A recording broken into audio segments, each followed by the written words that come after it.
In Iowa, a state shaped by millions of years of geologic forces, our land was once dominated by prairie.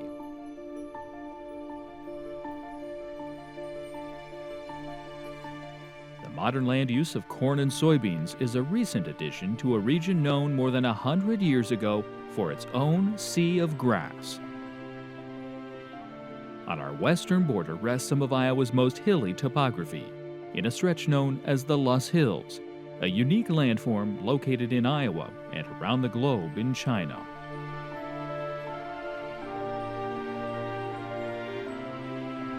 These regions are confronted with various challenges and opportunities in the 21st century. Parks, towns, and scenic destinations define our prairies and Loess Hills, and they are the central focus on this edition of Iowa Land and Sky.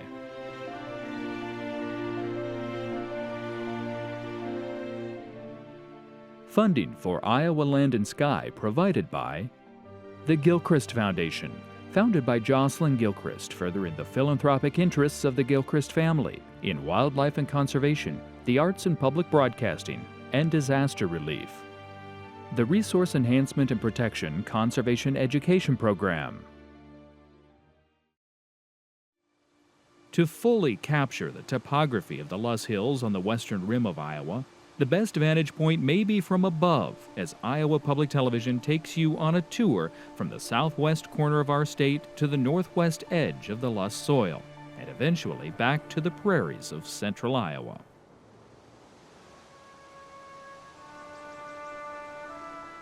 In the extreme southwest corner of Iowa, the Missouri River winds its way past the Hawkeye State and towards Missouri.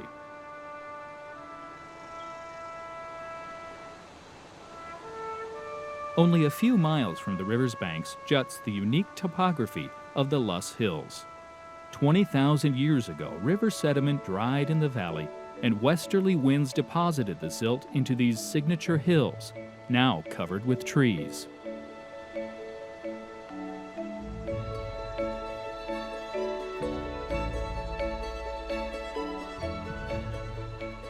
Here at the southern tip of the Loess Hills rests Waubonsee State Park, named for Chief Waubonsee of the Potawatomi tribe.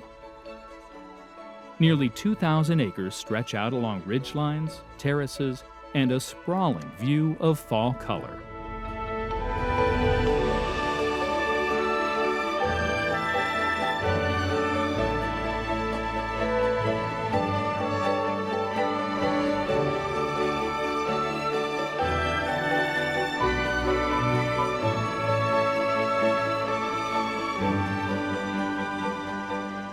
Established in 1926, this state park reaches elevations of 1,099 feet before plunging back to the lowlands of the Missouri River Valley.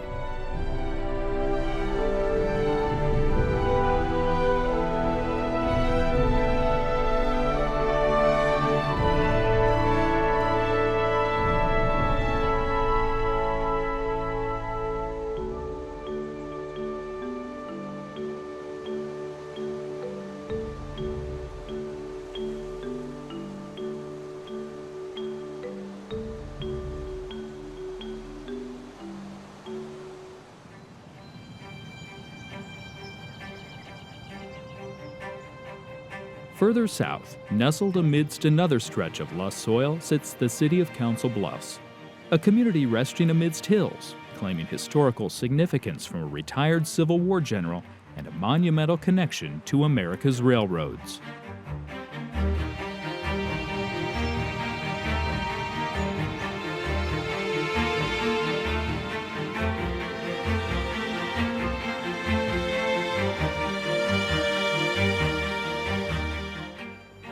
Along a nearby bluff sits a cemetery dating back to early Mormon settlers and a view of the Missouri River Valley.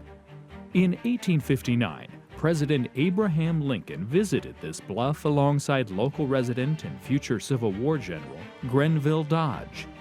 Lincoln stood at this overlook peering west to envision a majestic railroad stretching all the way to California.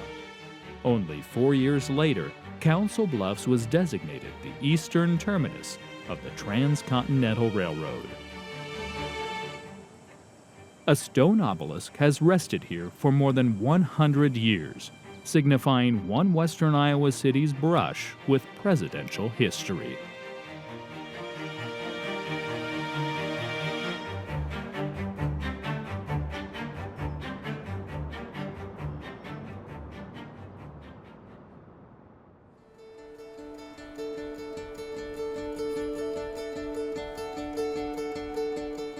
This shortgrass and midgrass prairie ecosystem is really what defines the Loess Hills and the topography. You can see it just drop down 200 feet to the highway, and then we've got a different ecosystem on this side of the hill as opposed to the forest ecosystem on that side, and the diversity is the key to the Loess Hills.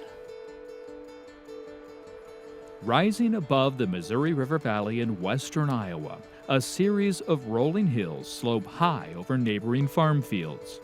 The cluster of silty soil, known as the Loess Hills, is coated with prairie grasses. And today, this section of Loess Hills State Forest is set for a highly coordinated, controlled burning operation. Assist the Little Sioux Scout Ranch in implementing their forest stewardship plan. So they've got primarily bur oak forest with some razor ridges of dry shortgrass prairie. But the plan calls for maintaining those remnant native grass ridges and then running maintenance fires through that oak timber to try and preserve that oak forest so we can hopefully regenerate at some point in the future. In early spring, teams of fire personnel gather for annual training and real-world exercises. Through the cooperative burn week and the fire partners, we were able to get enough bodies, enough manpower, and probably more importantly, enough prescribed fire brain power on this particular area to pull this prescribed fire off. So on this division, we have simultaneous ignition coming from both ends, and we have holding issues throughout. A mix of fire teams, young and old, experienced and newcomers, fan out in strategic positions to safely ignite acres of Loess Hills prairie grasses. The annual exercise allows veterans to pass on well-earned decades of experience to eager newcomers and provide crucial habitat work in western Iowa. Team members use drip torches to control fire, but they are merely a catalyst for the true fuel here, acres of prairie grasses that coat the Loess Hills. The teams constantly monitor wind direction and velocity as the prescribed fire begins to grow. Once the flames gather fuel, the widespread ignition can be dramatic.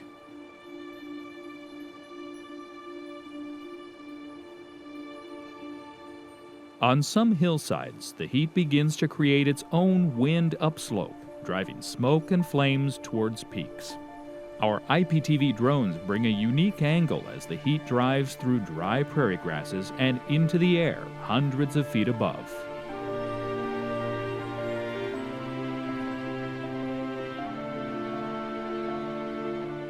From a drone's eye view, you can see the Loess Hills before and after flames have reached the upper hillsides.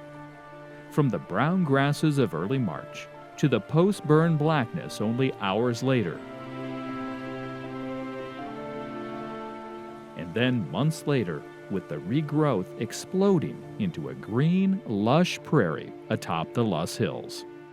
The most interesting thing is a few days after a fire, you'll see it start greening back up. It goes from black, looks like a nuclear bomb went off, there's no life at all.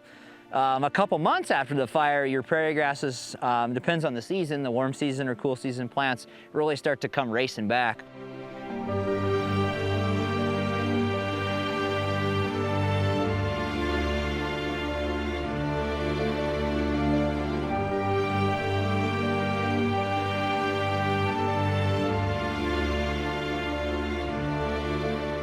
Below at the roadside, fire teams are lighting protective berms to prevent the flames from threatening the public. Some teams gather on the bottom edge of the Loess Hills to burn out vegetation close to a nearby highway. The maneuver helps prevent fire from reaching other public land and chokes off potential fuel for the prescribed burn. Firing! Firing! Back on the hills, some fire team members are utilizing flare guns to ignite remote corners of the prairie and continue the controlled operation. The flares are shot upwards into strategic positions to ignite hilltops of dry grass. It's yet another tool in a sophisticated, prescribed fire operation. While the planned fires rage throughout a long day in western Iowa, team members spend remaining hours scouring the fire line to keep the operation under control. The end result is a moonscape of blackened soil, ready for spring and summertime rejuvenation.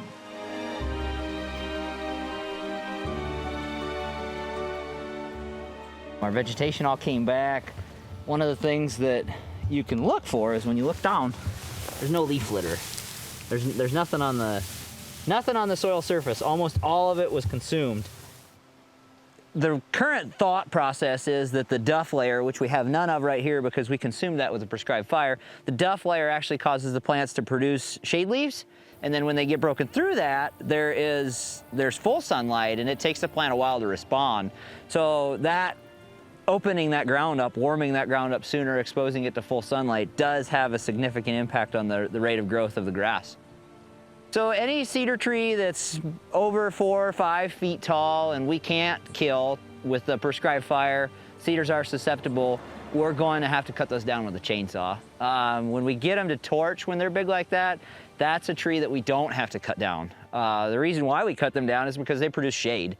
And if we get too many cedars on one location, they can shade the entire prairie out and then we've lost it.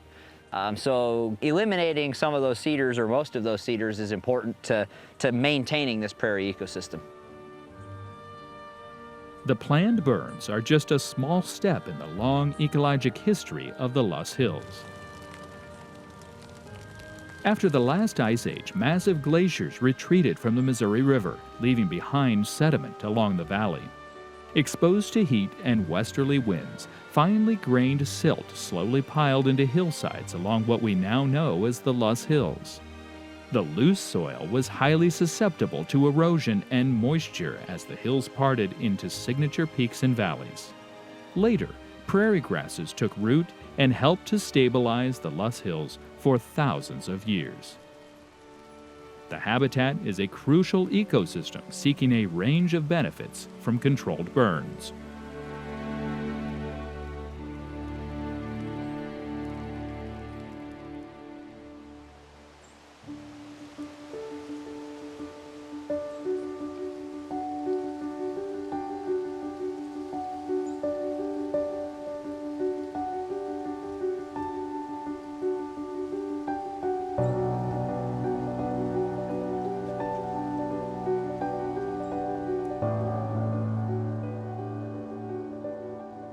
In mid-fall, one of the most photographed stretches of the Loess Hills is here at Preparation Canyon State Park near Moorhead, Iowa.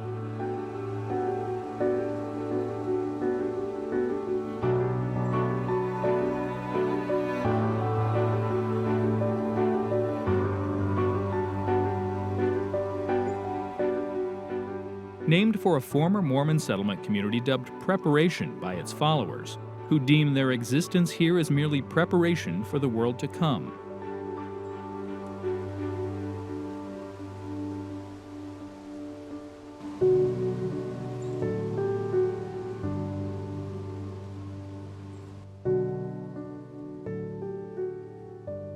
The rolling hills and sunset views of the Missouri River Valley have been a state park since the 1930s.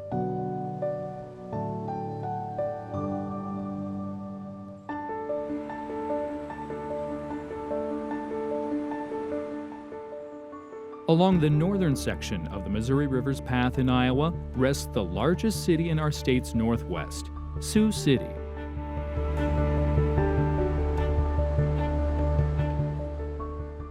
Bordering Nebraska and South Dakota, Sioux City has grown since its days as a haven for fur trappers in the 18th century. As the Missouri River winds south, the region's pivotal history is remembered.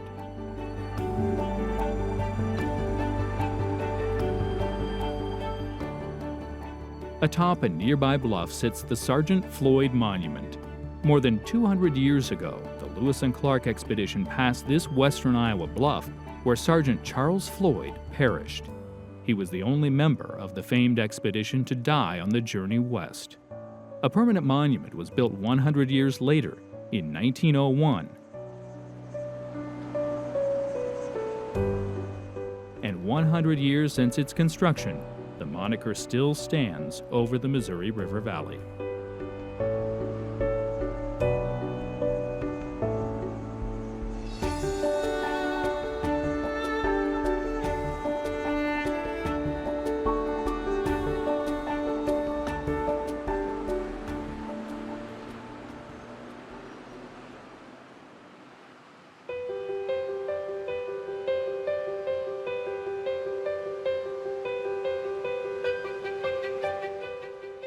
Near Sioux City, at the northern tip of the Loess Hills, the broken Kettle grasslands stretch over 3,000 acres and encompass the largest remaining prairie in Iowa.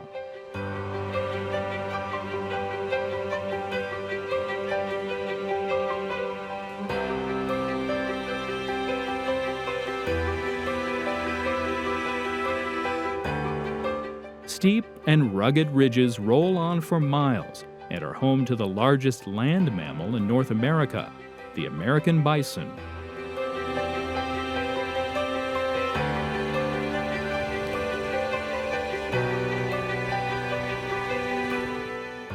"28 bison were introduced to Broken Kettle in 2008. Their numbers have swelled to 200 a decade later.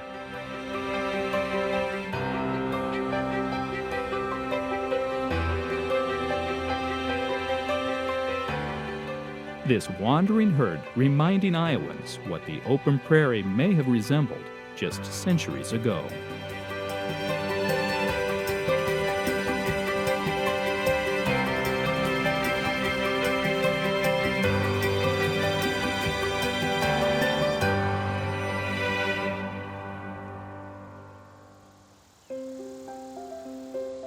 If you passed through Iowa thousands of years ago, the land of corn and soybeans would look more like this: open prairie as far as the eye can see.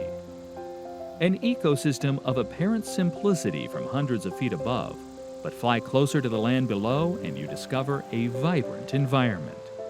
Stretching for miles in central Iowa, the Neil Smith Wildlife Refuge. Soil once dug up for farmland, but now restored prairie. Most of this is what we call restored or reconstructed prairie, so it started out as farm fields when the refuge started anyway. Established in 1990, specialists began seeding the former farmland with seeds from remnant prairies, known for their more advanced biodiversity.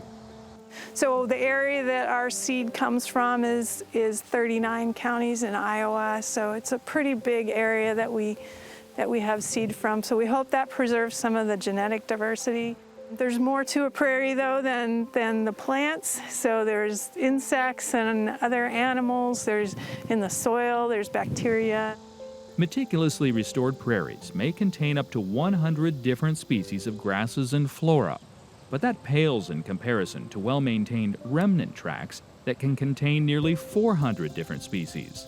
It's a biodiversity that can take hundreds or thousands of years to create. Biologists at Neil Smith Refuge believe it will take far more than the past 30 years for a restored prairie to more closely resemble a remnant. Well, it's probably going to take centuries.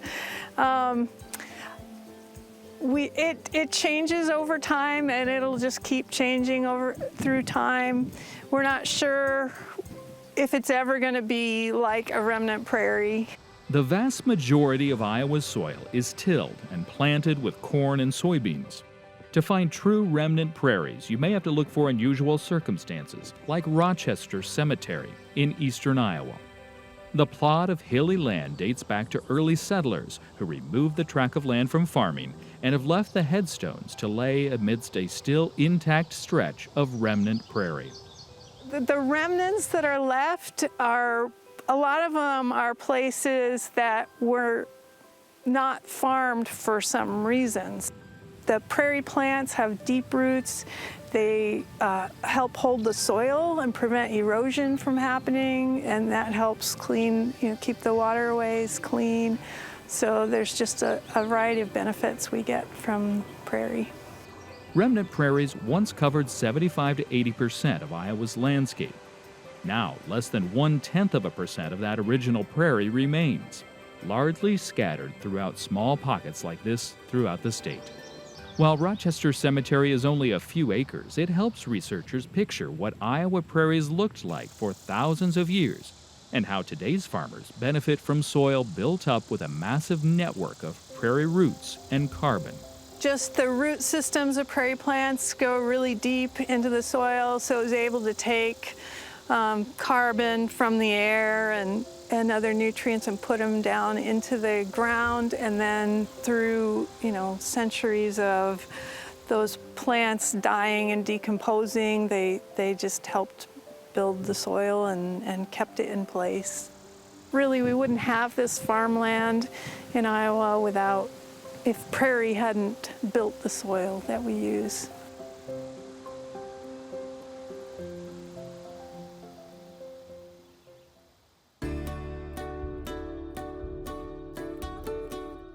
High above the rolling hills of southern Iowa, a drone's eye view may not catch the topography's most vibrant inhabitant.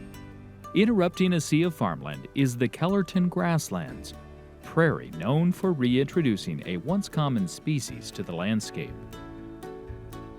Every year in early spring, birdwatchers, families, and retirees take front row seats for a show they'll likely hear before the day's first light sneaks over the horizon.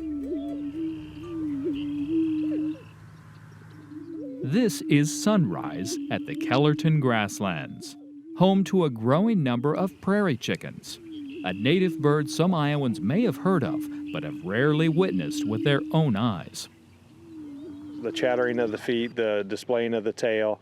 The interesting thing about the greater prairie chickens is the air sacs that they illuminate, or make larger, and then that's how they make the humming noise that they do. That's really, really awesome. And when the wind's not blowing, you can hear that for a long ways away. This time of year, these males are just gorgeous. The way, especially out on the lek, the way they puff up those beautiful orange and yellow air sacs, lift their tails and show the white and black of their tail, and really puff their feathers. But prairie chicken normally, when they're out just feeding or on a winter feeding site, they all look a lot like hen pheasants. Basking in an early morning glow, Iowa's prairie chickens look as vibrant as ever. Males exhibit their colorful presence and full-throated mating calls, attempting to attract female prairie chickens. The elaborate chasing, dancing, and interactions often lead to prairie chickens fighting each other for dominance.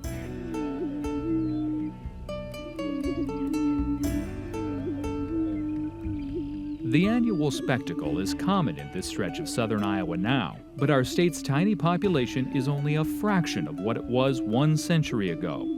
Homesteaders and the state's first farmers pushed the birds off their native habitat of prairie grass and cultivated the rich soil for generations of agricultural production.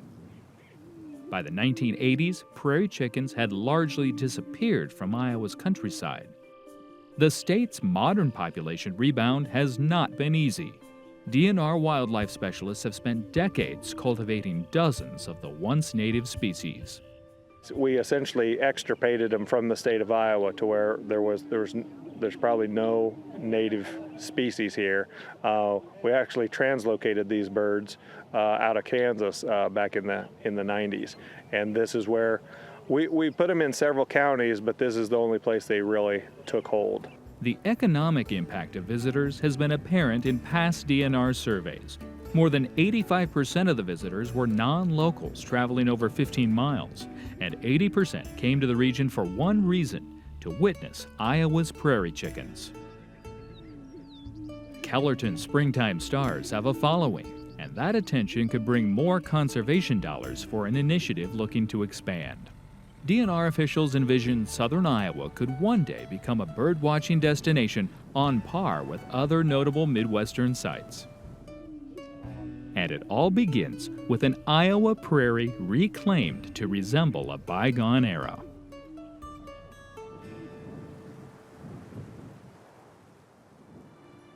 Iowa was shaped by millions of years of geologic forces, and our state was once dominated by prairie grass. Despite modern changes to that landscape, Iowans can still bear witness to the prairie habitat and to the Loess Hills that stretch along our western border. This collection of parks, towns, and scenic destinations define our state and make up the view of Iowa land and sky.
Funding for Iowa Land and Sky provided by the Gilchrist Foundation, founded by Jocelyn Gilchrist, furthering the philanthropic interests of the Gilchrist family in wildlife and conservation, the arts and public broadcasting, and disaster relief. The Resource Enhancement and Protection Conservation Education Program,